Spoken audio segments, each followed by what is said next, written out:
Begitu aku berada dalam jarak 5 meter dari bosku, aku bisa mendengar pikirannya dengan sangat jelas.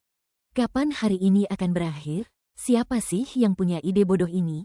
Pengen rasanya mencekik mereka. Wajahnya tetap datar, sambil memegang proposal yang baru saja aku serahkan. Aku pertama kali menyadari kemampuan aneh ini saat dia menyeruput kopi yang kubawakan. Dia menyeringai tipis dan meletakkan cangkirnya, sementara pikirannya berteriak, rasanya kayak racun ini. Aku membeku. Bibirnya tak bergerak, tapi entah bagaimana aku mendengarnya. Dia menatapku, dan dari ekspresinya jelas, kenapa dia masih berdiri di situ. Saat itu aku sadar, aku tidak sedang menebak suasana hatinya, aku benar-benar mendengar isi pikirannya. Apa yang dia tatap sih? Ketampananku, kekayaanku, anak ini cantik, tapi nggak ada gunanya. Aku cepat-cepat mengalihkan pandangan. Sialan, batinku, lalu berjalan ke arah pintu. Saat aku keluar, suaranya menghilang dari kepalaku. Apa kemampuan aneh ini ada jarak batasnya? Rasa penasaran menguasai diriku. Aku memutar kenop pintu, menyelipkan kepalaku kembali ke dalam dan bertanya, mau saya buatkan kopi yang baru, Pak? Tidak usah, jawabnya. Tapi pikirannya berteriak, rasanya bikin aku mau muntah. Oh, jadi begitu ya. Sambil mengutuk dalam hati si kapitalis yang suka menuntut, aku mundur dengan tekad untuk mengasah kemampuan membuat kopi.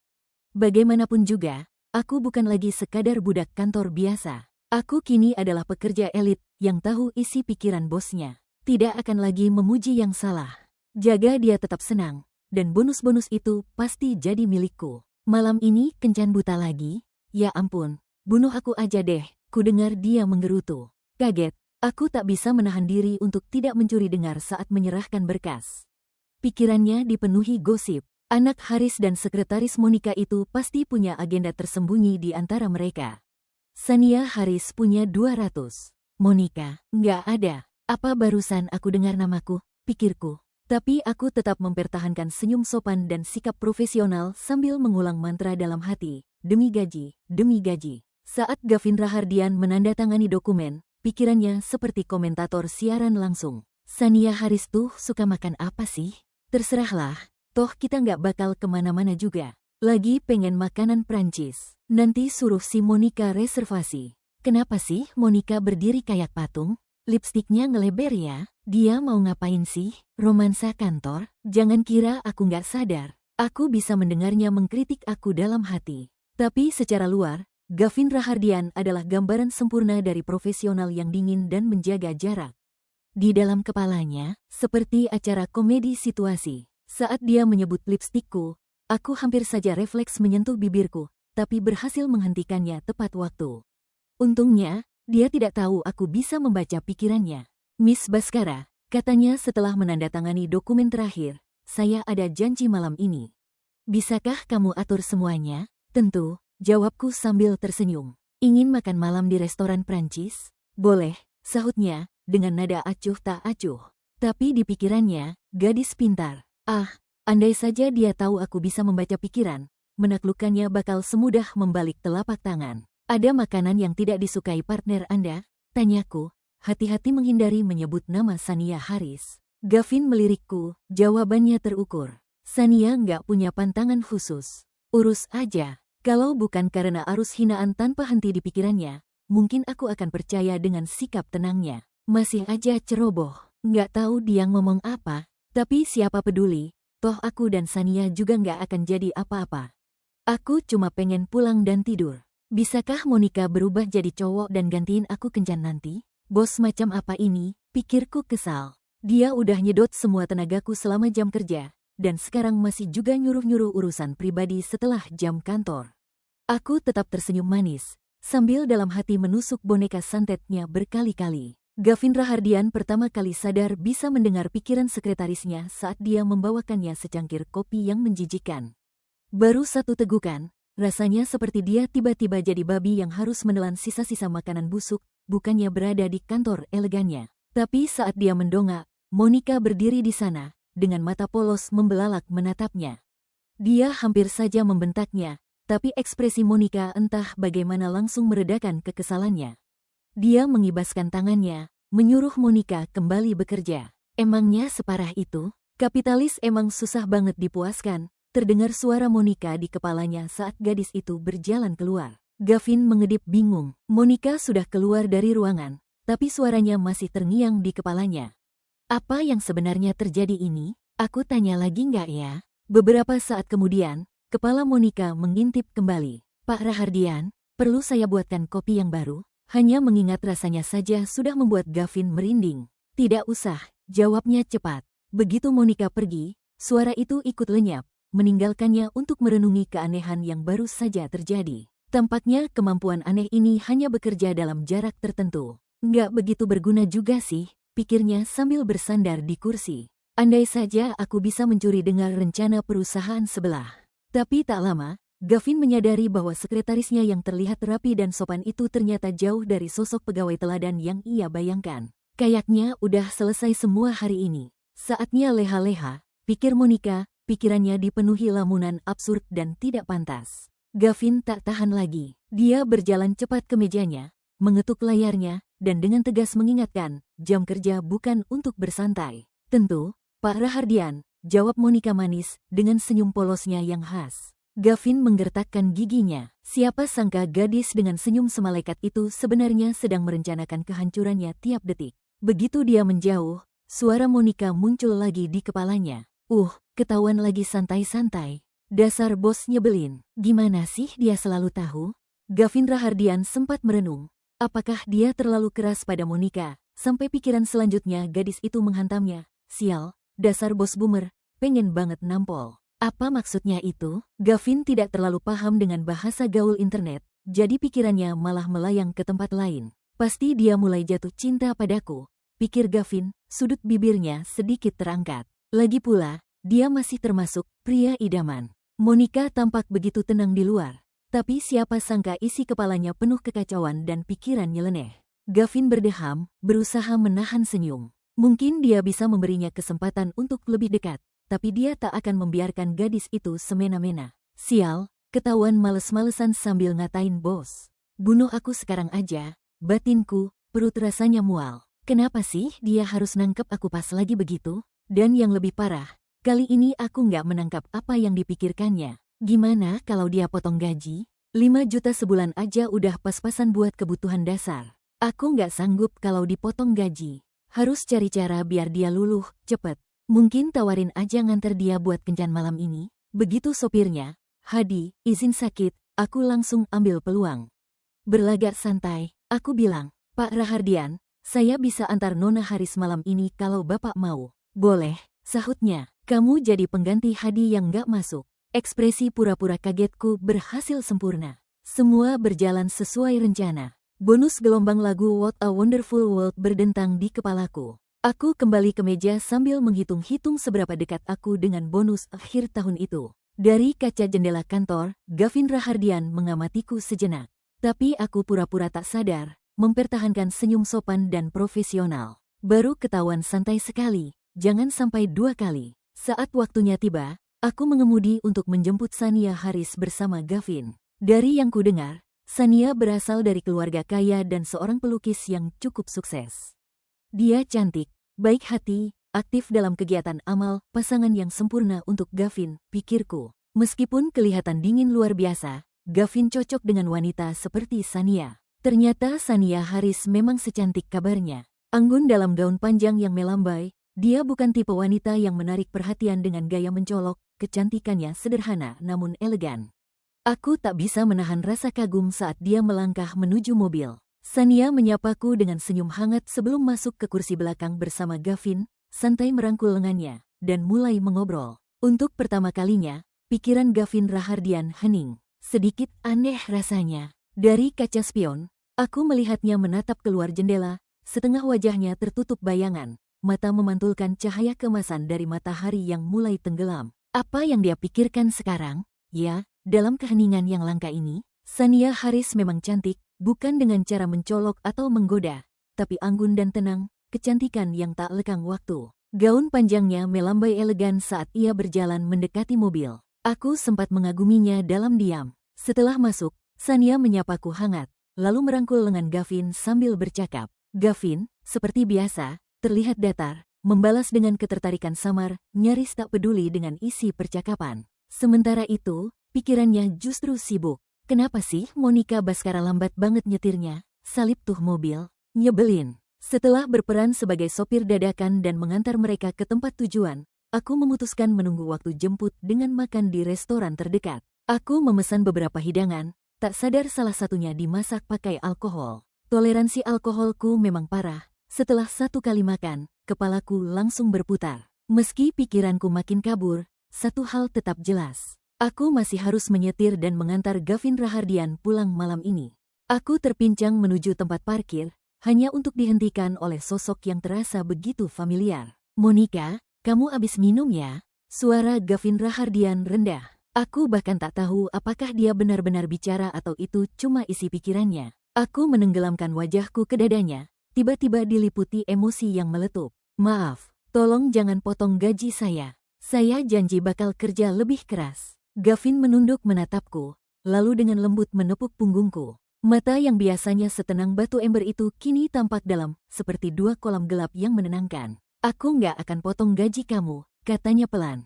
Biar aku antar kamu pulang dulu. Ia lalu menoleh ke Sania. Sania Haris terkekeh ringan, nada dan sikapnya jauh lebih dingin dibanding sebelumnya. Tak perlu, aku sudah pesan mobil sendiri. Gavin, sebaiknya Anda antar Monica pulang. Begitu masuk mobil bersama Gavin, pikiranku kacau. Alkohol yang mengalir di tubuhku membuat semua hambatan runtuh. Aku mulai bicara seenaknya. Gavin Rahardian baru saja tiba di parkiran bersama Sania Haris saat sebuah suara familiar bergumam tak jauh.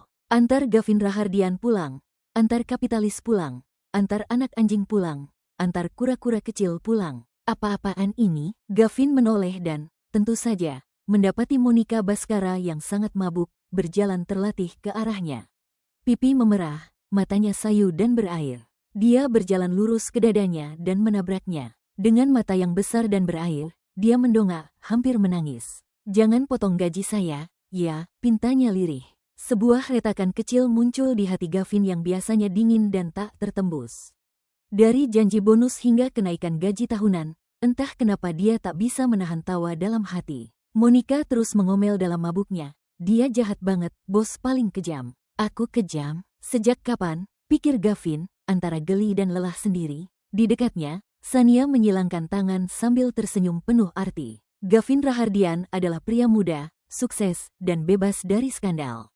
Tapi malam ini, dia sudah membuat niatnya cukup jelas, dan Sania bukan tipe wanita yang suka memaksa. Sementara itu, Monica sudah berganti topik, kini menggumam soal ingin berubah jadi jamur beracun. Dengan sabar, Gavin membujuk Monica untuk menyebutkan alamat rumahnya. Saat ia akhirnya berhasil membawanya ke depan lift, Monica tiba-tiba bersikap defensif dan menempelkan jarinya ke dadanya. Jangan ikut aku pulang, aku laporin ke polisi, tahu? Gavin berdiri di depan lift, jari Monica masih menekan dadanya, tampak frustasi. Oke, kamu duluan naik, aku nggak ikut. Dia menonton angka di lift menyala pelan, lantai demi lantai, sampai berhenti di lantai 3. Lalu, sambil menghela napas, Gavin masuk ke lift lain dan menuju lantai 17. Lupa kalau jarak terlalu jauh akan membuatnya tak bisa mendengar isi pikiran Monica. Begitu tiba di depan pintunya, Monica sudah masuk ke dalam. Tapi dari balik pintu, pikirannya masih terdengar, ngantuk banget, barusan aku antar siapa ya, capek. Senyuman tipis muncul di wajah Gavin. Dengan suara rendah, ia berbisik, selamat malam, lalu berbalik. Tiba-tiba pintu terbuka, dan Monica mengintip dengan mata mengantuk. Pak Rahardian, masuk aja. Dalam kabut alkohol, samar-samar aku mendengar suara Gavin saat menuang segelas air. Oh iya, harusnya aku antar dia pulang. Gimana bisa lupa, tapi, kalau nggak bisa ke rumah dia, ya udah ke rumahku juga nggak apa-apakan. Monica membuka pintu, dan di sanalah Gavin berdiri di depan pintu, memandang Monica dengan campuran geli dan pasrah. Entah kenapa malam ini dia terlihat lebih tinggi, kakinya panjang, dan wajahnya masih menyebalkan seperti biasa. Tapi juga tampan. Saat aku mencoba melangkah, tubuhku goyah dan aku jatuh ke lantai. Monica, jangan minum sebanyak ini lagi. Gavin menghela napas sambil mengangkatku dalam pelukannya. Pelukannya hangat, dan tanpa sadar aku menyender padanya, nyaman. Tubuhnya kekar, dan aku pun makin dekat, hampir lupa siapa dia sebenarnya. Aku terkekeh kecil, menggoda. Kamu malu ya? Masuk deh, nanti aku yang rawat. Tante punya duit, kok. Aku rawat kamu. Suara Gavin jadi rendah, mengandung tawa. Emangnya kamu gajian berapa sebulan? Yakin bisa rawat aku? Aku mencoba berpikir menembus kabut alkohol dan menjawab dengan yakin. Gaji tante 5 juta. Bisa kasih kamu 4,5. Sisanya buat tante. Kamu mau hidup dari sisa-sisa sampah? Tanya Gavin sambil menggeleng tak percaya. Aku punya tabungan kok, jawabku puas. Lalu aku memanjat tubuhnya, menariknya sambil bergumam. Ayo tidur sama tante. Aku terjatuh ke atas selimut yang empuk dan melihat Gavin mencoba pergi.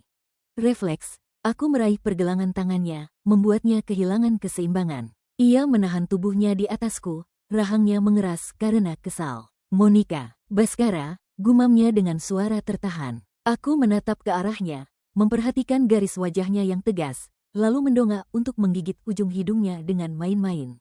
Tapi sebelum bisa melakukan hal lain, kegelapan menarikku pergi. Gavin Rahardian, sangat frustasi namun tak kuasa melawan tingkah mabuk Monica, akhirnya menyerah. Ia menyelimutinya dengan hati-hati, menyesuaikan suhu AC, dan menarik selimut hingga ke dagunya. Dengan bekas gigitan kecil di hidungnya, dia meninggalkan apartemen itu. Saat ia tiba di rumah, jam sudah lewat pukul 11 malam. Apartemen itu gelap dan sepi. Ia melepas setelan abu-abunya yang kusut dan melemparkannya sembarangan dekat pintu. Di pojok ruang tamu minimalis itu, sebuah terarium besar berisi seekor ular hitam mengilap yang sisiknya menangkap cahaya redup. Aku telat, gumam Gavin lelah. Ular itu menjulurkan lidahnya malas, tampak tak peduli. Aku bahkan gak suka dia, katanya, merujuk pada Sania.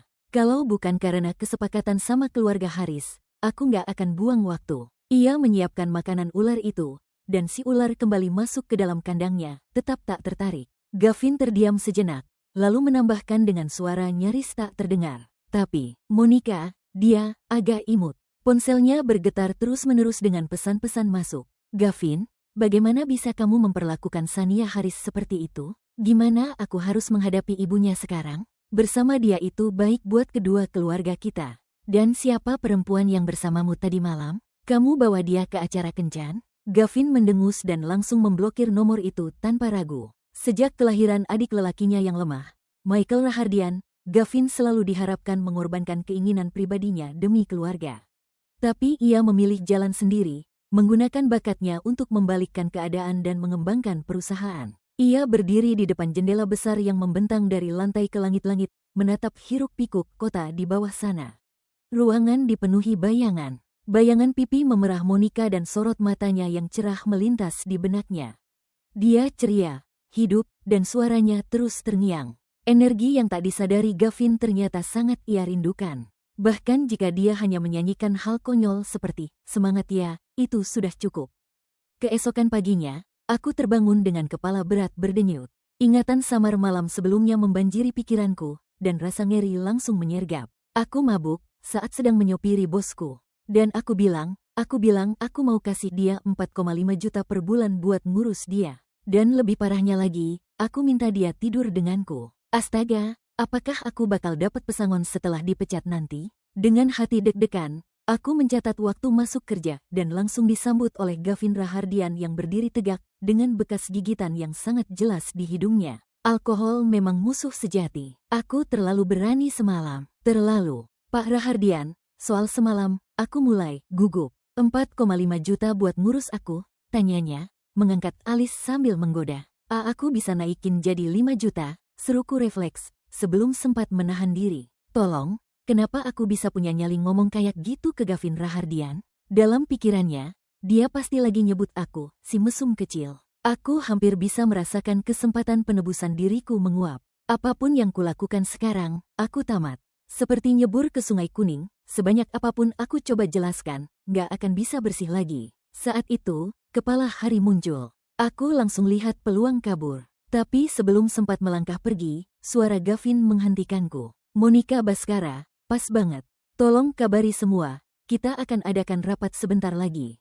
Dia bisa saja langsung mengucapkan apa yang sebenarnya dia pikirkan. Mau kabur, punya nyali buat bikin onar, tapi gak berani tanggung akibatnya. Sebelum aku sempat mengirimkan pengumuman rapat, grup chat kantor langsung meledak oleh gosip. Kiki mengirimiku belasan pesan dengan pertanyaan yang sama. Kamu tahu siapa yang ninggalin bekas gigitan di wajah Gavin? bekas gigitan. Aku nyaris menjatuhkan ponselku. Pikiranku langsung kembali ke malam sebelumnya. Tidak ada kucing liar, tapi ada satu orang mabuk yang bertingkah seperti idiot. Dengan hati-hati, aku balas, nggak yakin, mungkin cuma kecelakaan. Tapi Kiki tidak percaya. Nggak mungkin, bos kita tuh dingin dan nggak tersentuh. Siapapun yang bisa ninggalin bekas di dia pasti liar banget. Lihat aja ekspresinya hari ini, kayak bunga langka yang udah dipetik. Liar. Aku teringat kembali kelakuanku yang memalukan semalam. Mungkin aku nggak benar-benar memetik Gavin Rahardian dari singgasananya, tapi aku jelas bertingkah cukup liar untuk membuat semua orang salah paham. Kiki terus mengirim gosip. Kamu lihat Jessica dari tim marketing hari ini? Dia udah ngejar bos dari lama, mikirnya dia yang bakal dapetin Gavin. Kamu harus lihat muka dia pas nyadar ternyata bos udah punya pacar. Sambil merenungkan kata-kata Kiki, aku melihat Gavin Rahardian keluar dari kantornya. Dia melemparkan pandangan aneh dan bermakna ke arahku. Saat dia lewat, aku mendengar suara batinnya dengan jelas. Kucing liar kecil. Tanganku gemetar dan teh yang kupangku tumpah kemana-mana. Aku mencoba menjaga ekspresi tetap tenang, tapi jantungku berdegup begitu kencang, rasanya nyaris meledak. Bagaimana mungkin Gavin Rahardian tahu? Apa gosip kantor sudah sampai ke telinganya? Gavin, seperti biasa, tetap tenang. Ia menyampaikan agenda rapat dengan wajah serius, sangat profesional. Untungnya, dia berdiri terlalu jauh, jadi aku tak bisa menangkap pikirannya dengan jelas, yang anehnya malah bikin lega sekaligus cemas. Resleting celana bos kebuka nggak? Ya, pikirku panik. Tak ada reaksi. Mungkin cuma halusinasiku aja. Aku menghela napas lega. Tapi kemudian aku melihat Gavin diam-diam melirik ke arah celananya. Jangan-jangan dia juga bisa baca pikiran? Kalau benar, rasanya seperti datang ke kantor dalam keadaan telanjang. Semua ejekan sarkastik dalam pikiranku selama ini bisa terbaca semua. Gavin melirik ke arahku, wajahnya terkejut. Padahal kami berada di luar jarak 5 meter, tapi aku bisa mendengar pikirannya dengan jelas. Tunggu, apa Monica juga bisa baca pikiran? Jantungku berdegup keras. Tidak, ini bencana. Terlambat. Suara batinnya terdengar dingin. Aku tetap bosmu, seseorang yang kau sebut kapitalis kejam. Sisa rapat adalah siksaan murni. Gavin dengan serius membahas tren pasar dan pengembangan masa depan, sementara aku berjuang menahan badai pikiran yang kacau balau. Semakin aku mencoba untuk tidak berpikir, semakin pikiranku lepas kendali. Dahi Gavin berkerut, seolah berusaha memproses limpahan ide-ide aneh dari otakku. Tenanglah, pikirnya, jelas kesakitan. Aku ingin tenang, sungguh. Tapi otakku malah memunculkan pikiran-pikiran paling memalukan. Cowok-cowok ganteng dan berotot datang padaku. Video cowok-cowok lucu, Instagramku, usernameku, semua komentar norak di foto influencer tampan. Tolong ya Tuhan, buka tanah dan telan aku sekarang juga. Lalu, seperti palu terakhir yang menghancurkan peti mati martabatku, pikiranku melempar satu kalimat paling memalukan. Perut Gavin berotot. Aku ingin mati, sungguh. Tolong, Tuan, berhenti baca pikiranku, pintaku dalam hati. Tapi sudah terlambat. Seluruh pikiranku 3 bulan ke belakang, bahkan fanfiction yang kubaca, semuanya diputar ulang dengan detail sempurna. Gavin terdiam beberapa saat, lalu berpikir, Monica, ternyata aku sama sekali belum mengenalmu. Sejak aku dan Gavin sama-sama menyadari bahwa kami bisa membaca pikiran satu sama lain, batas jarak itu seakan menghilang.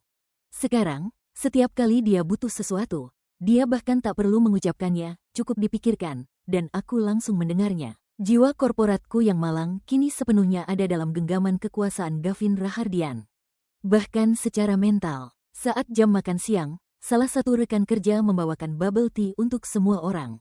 Aku kebagian segelas mango sago, berbeda dari pesanan yang lain. Seseorang bercanda, Jason, kenapa pesanan Monica beda sendiri? Aku menunduk menatap minumanku. Pesanan yang lain semuanya berbeda, tapi punyaku seperti spesial. Jason tersipu, menggaruk telinganya, tanpa memberikan penjelasan. Matanya yang seperti anak anjing itu berkilau polos. Tiba-tiba, bubble tea di tanganku terasa berat. Menolaknya mungkin terkesan sok, tapi menerimanya malah terasa seperti aku terlalu mikir. Aku benar-benar terjebak di antara dua pilihan yang sulit. Anak baru 2 hari kerja, pasti belum baca buku panduan karyawan dengan seksama. Pacaran di kantor bisa bikin kamu didepak sama Gavin Rahardian, tahu? Ke kantorku sekarang. Suara mental Gavin menghentak tajam di kepalaku. Aku menoleh, dan melihatnya berdiri di depan pintu kantornya, auranya menguar kesal. Tanaman, katanya datar, menunjuk pot kecil dengan tanaman layu di mejanya. Jadi ini alasan dia memanggilku buru-buru, padahal biasanya dia cuma menyiram tanaman itu pakai sisa kopi. Ada keberatan, suara batinnya menantang. Hamba yang hina ini patuh tuanku. Aku mengeluh dalam hati, membungkuk pada tuan besar dunia korporat ini. Sialan nih bos. Gavin terkekeh pelan, dan meski aku tak mau mengakuinya, suara tawanya punya nada yang mengganggu nyaman. Sore harinya, hujan deras mengguyur kota. Aku mulai panik membayangkan harus jalan ke halte tanpa payung. Tiba-tiba Jason muncul, ceria seperti matahari baru terbit. Monica, kamu lupa payung ya? Aku bisa anterin kamu ke halte. Senyumnya tulus dan hangat. Ada sesuatu yang polos dan manis darinya. Namun sebelum aku sempat menjawab, aku mendengar suara TSK penuh ejekan dari dekat. Sebuah Rolls-Royce hitam berhenti di depanku, kaca jendelanya terbuka, dan Gavin Rahardian berkata, "Masuk." Suara dan ekspresinya dingin. Aku sempat ragu, lalu membuka pintu depan. Jason ikut bergerak ke arah pintu belakang, tapi Gavin dengan cepat mengunci semua pintu. Pelit banget, nggak searah. Naik taksi aja. Aku bayarin, ucapnya tanpa basa-basi. Padahal kita tinggal di sisi kota yang berlawanan juga, bos. Ini jelas bukan arah yang sama, bos. Aku hanya bisa diam dan berpura-pura tertarik dengan pegangan pintu. Wah, bentuknya unik banget ya. Jason tak membantah. Ia hanya melambaikan tangan dengan wajah kecewa. Sampai besok, Monica. Mobil melaju. Tapi bahkan setelah beberapa ratus meter, aku bisa merasakan sisa kejengkelan Gavin yang belum hilang. Nggak bilang selamat tinggal ke aku. Cuma mikirin si Monica, ya. Kenapa sih bisa sekesal itu? Aku meliriknya kesal, tapi dia malah melempar tatapan malas, lalu kembali fokus menyetir. Sesampainya di depan apartemenku, Gavin mengambil payung. Kami berdua terdiam. Payung itu punya lubang besar di bagian tengahnya. Udah lama nggak dipakai, pikirnya, sedikit malu. Aku mengerti, bahkan bos super rapi seperti dia bisa saja melakukan kesalahan kecil. Gavin memayungiku, tapi lubangnya justru ada di atas kepalanya sendiri. Jangan sampai basah, ucapnya dalam pikirannya, lalu menarikku mendekat, agar kami muat dalam bagian kecil yang masih kering. Keheningan, hujan deras, dan kehangatan tubuhnya menciptakan suasana yang terasa terlalu dekat. Aromanya memenuhi udara di sekelilingku. Hangat, menenangkan, bahaya nih. Sesampainya di depan pintu, bajuku kering total. Tapi bahu Gavin basah kuyup. Biasanya dia selalu berpakaian rapi sempurna. Tapi sekarang, dia terlihat sedikit berantakan.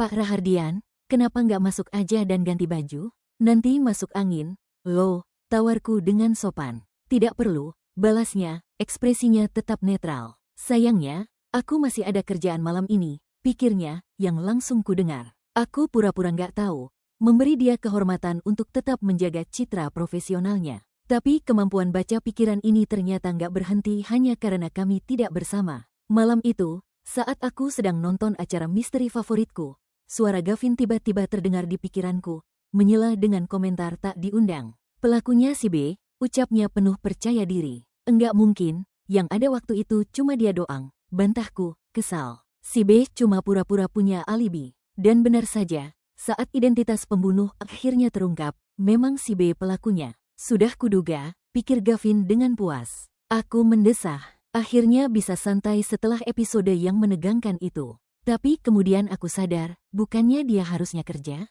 Kok bisa ikut-ikutan nebak pembunuh? Dia diam beberapa saat, lalu bergumam kesal. Kamu berisik banget, nggak usah nonton lagi. Ya udah, jawabku sambil melirik jam. Aku memutuskan tidur lebih awal. Tak ada gunanya mengganggu pekerjaannya lebih jauh dengan pikiranku sendiri. Selamat malam, bisikku keheningan. Dan saat aku mulai terlelap, samar-samar ku dengar balasan lembut. Selamat malam. Keesokan paginya, Gavin izin sakit. Ternyata hujan kemarin benar-benar berdampak. Monica, bawain aku obat, perintahnya lewat koneksi mental. Suaranya serak, tapi entah kenapa, justru terdengar menggoda. Obat apa? Tanyaku dalam hati. Tak ada jawaban. Dengan pasrah, aku pergi ke apotek dan membeli beberapa obat umum. Sesampainya di apartemennya, aku pencet bel beberapa kali. Tak ada jawaban. Jangan-jangan dia pingsan? Aku ingat pernah diberi kode pintu oleh Gavin untuk ambil dokumen waktu itu. Dengan ragu, aku masuk. Mataku langsung tertuju ke akuarium besar di sudut ruangan. Seekor ular hitam menjulurkan lidahnya ke arahku, seolah menyapa. Gavin terbujur di sofa, wajahnya merah menyala, napasnya berat.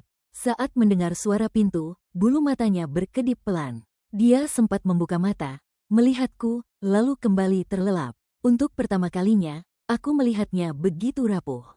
Tanpa aura bos galaknya, dia tampak seperti pangeran jatuh, lelah dan tak berdaya, namun tetap memesona. Perlu ke rumah sakit, bisikku lembut. Gavin menggumam tak jelas, membuatku bingung.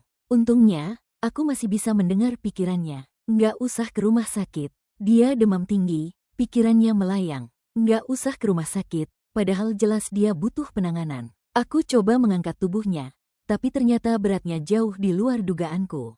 Kami malah jatuh bersama ke karpet. Gavin membuka mata, tampak kesal. Panggil Dokter Heru, pikirnya, terdengar sedikit jengkel. Di bawah tubuhnya, hidungnya menyentuh pipiku dan tanganku. Secara tidak sengaja mendarat di perutnya. Otot-ototnya keras, rapi. Dia benar-benar jaga badan. Sebelum sempat aku menjauh, aku mendengar pikirannya. Lembut banget. Apa? Pikiran macam apa itu? Baru saja aku hendak mendorongnya. Tubuhnya yang panas karena demam membuatku ragu. Kayaknya nggak pantas marah-marah ke orang yang lagi sakit parah. Saat Dokter Heru akhirnya datang, dia langsung mendapati kami berdua masih terjerat di lantai. Dokternya menyeka keringat di dahinya dengan canggung, jelas tidak nyaman dengan situasi ini. Setelah pagi yang penuh kekacauan, demam Gavin akhirnya turun. Ingin membantu, aku menawarkan diri untuk memasakkan sup ayam untuknya. Sayangnya, aku salah atur waktu, dan supnya agak gosong. Aku coba menyembunyikan bagian hitamnya di dasar mangkuk, berharap dia nggak sadar. Wajah Gavin langsung berubah saat melihat mangkuknya. Apa Monica dulu kuliah peternakan babi, pikirnya ketus. Meski jelas-jelas jijik, dia mengerutkan dahi dan memaksakan diri menelan sup itu. Pikirannya terus bergumam penuh penderitaan, membuatku merasa sangat bersalah karena telah menyiksanya dengan masakan neraka versiku.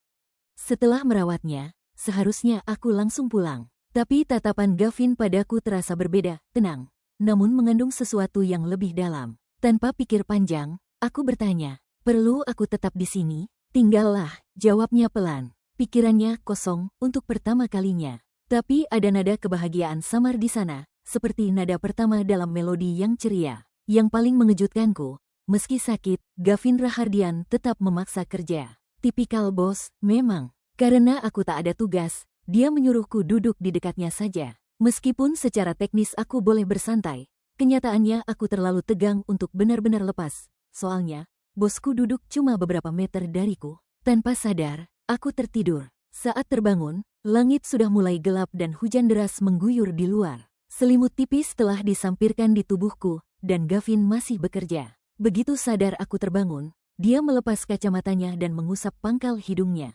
Lapar? Tanyanya. Jujur, aku lapar. Aku mengangguk dan menawarkan. Aku bisa masak. Tidak, potongnya cepat. Kita makan di luar. Apa masakanku seburuk itu? Saat kami keluar, aku tak memperhatikan jalan, dan langkahku masuk ke genangan. Kakiku terkilir. Rasa nyeri tajam menjalar naik dari pergelangan. Gavin segera menyerahkan payung padaku dan berjongkok, mengangkat kakiku dengan lembut. Aku mendesis pelan menahan sakit. Hanya keseleo, nggak ada tulang yang retak, katanya, ekspresi serius. Bulu matanya yang panjang menciptakan bayangan halus di atas hidung dan bibirnya yang tajam. Dari sudut ini, aku bisa melihat kancing teratas bajunya terbuka, memperlihatkan tenggorokannya, dan pikiranku mulai liar membayangkan garis itu mengarah ke. Lagi mikirin apa tuh? Gavin menatapku, matanya bersinar nakal. Jatuh hati sama aku, ya? Sudut bibirnya terangkat. Jarang sekali dia mengekspresikan wajah seperti itu. Wajahku memanas, tapi untungnya cahaya remang senja menyamarkan rona merah pipiku. Gavin berdiri dan menyuruhku naik ke punggungnya. Hujan mengetuk pelan payung di atas kami saat dia menggendongku. Aromanya hari itu berbeda, seperti pinus segar. Monica lebih ringan dari yang kukira. Apa maksudnya tuh? Emang aku kelihatan berat? Enggak, kamu enggak berat sama sekali. Balasnya langsung. Menjawab rengekan batinku. Sesampainya di apartemen, Gavin memutuskan memasak sendiri. Aku duduk manis sambil mengompres pergelangan kaki. Di dapur, terdengar dia bergumam sambil memasak. Enggak boleh pakai kacang, alergi seafood. Detail kecil. Tapi aku ingat dia pernah nanya soal preferensiku waktu acara makan tim dulu. Dan dia masih ingat. Dek, apa jangan-jangan dia suka sama aku? Aku menertawakan pikiranku sendiri. Enggak mungkin lah. Dia bosku. Aku cuma pegawai biasa. Setelah jeda panjang,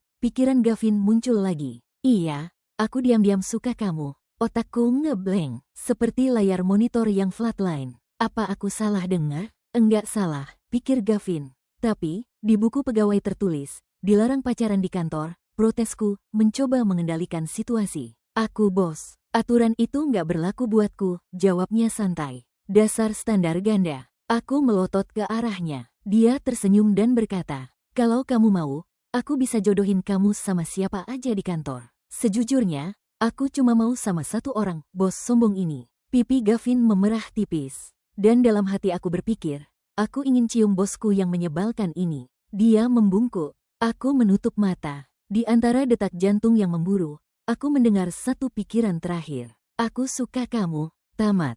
Terima kasih sudah menonton. Semoga hidupmu indah. Sampai jumpa di video selanjutnya.